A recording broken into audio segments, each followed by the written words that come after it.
We are now in part 5 of our lectures on Kant's Ethics of Freedom. We're going to end our discussion of Kant's ethics with a discussion of promise-keeping example, lying example, once again, and premarital sex example. With regard to promise-keeping, we can see that it is a special case of telling the truth and not lying.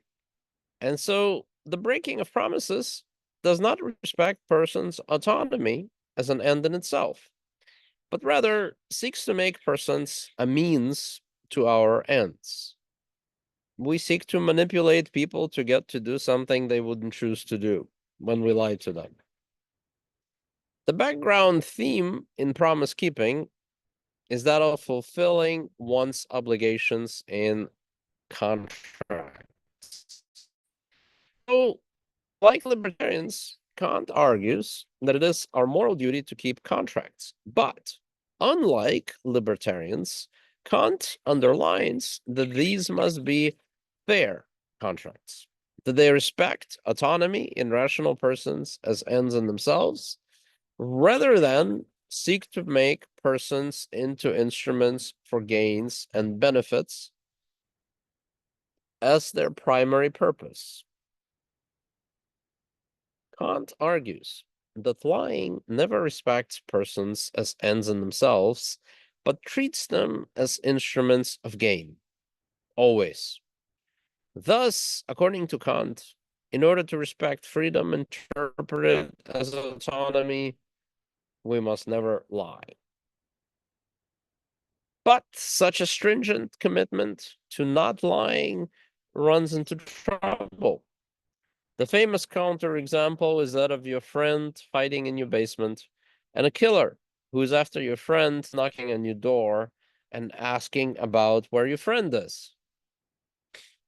To lie is to fail to respect the dignity of rational personhood.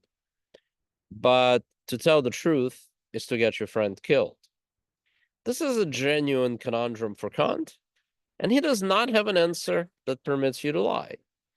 Kant may say that it is your duty to tell the truth, but then also to stop the killer, or perhaps to tell your friend to run. But the truth must always be told.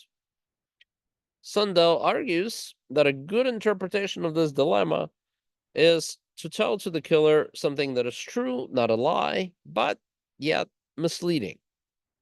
Such as that the last phone call you received from your friend was from your friend's house.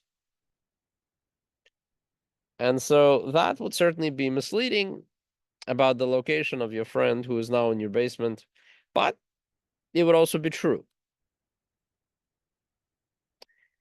Finally, there's Kant's seemingly peculiar take on premarital sex. Kant argues that it is immoral. In casual sex, persons are using each other as means to their enjoyment, but do not respect each other as persons. Respecting each other as persons would mean addressing each other in totality, not just as bodies. And that would mean something akin to marriage, a total commitment of the whole persons to the whole persons, rather than casual sex. Reduction of the whole persons to small parts only, their bodies. Kant takes it that casual sex is degrading and objectifying, since it is only about satisfaction of sexual desire, lusts, and inclinations, not about respect for humanity of persons. Of course, we want to ask whether casual sex is not degrading and objectifying if the persons engaging in it consent to it. Perhaps Kant takes sex to be such a major event for us that nothing short of marriage, a lifelong commitment, constitutes consent. Perhaps he's concerned with the possibility of pregnancy, or perhaps he thinks that an emotional bond in sex is so strong that one cannot do it casually, much like the difficulties with casualness of relationship to the baby in surrogate motherhood that we have examined.